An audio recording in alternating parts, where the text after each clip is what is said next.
egiteko ordua da. Pandemiatik atera eta orain gerra dugu albiste. Egoera batean naiz bestean patronalaren interesak dira lehentasun. Pandemian zehar farmazeutikak aberaztu ziren, eta orain armagintza eta energia transnazionalen txanda da.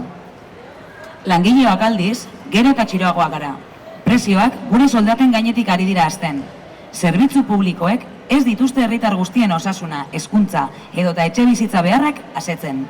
Bizitzari eusteko, ezinbestekoak diren zaintza lanek emakumeen gain jarraintzen dute. Finean, testuinguruak aldatzen dira, baina oinarrian dagoen arazoa bera da. Egungo sistema ekonomiko eta soziala bidegabea izateaz gain bidera ezina da.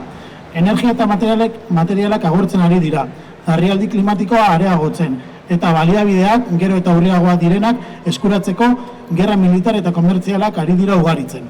Honen guztiaren ondorioz, gero eta herritar gehiago migratzera behartuak dira.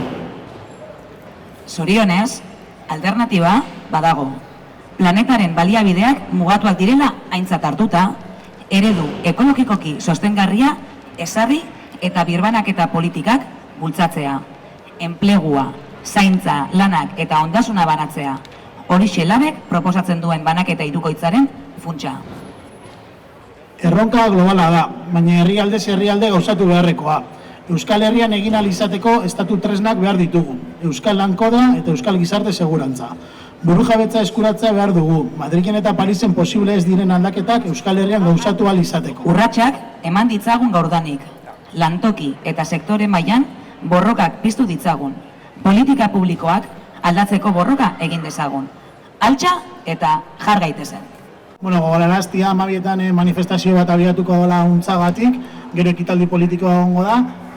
Ostian ordubiterritan herri bazkari egingo, batiketak erosteko jarri harremanetan gure egoitzetan, eta amaitzeko hemen taldearen kontzertua egongo da Bazkalostian, bale?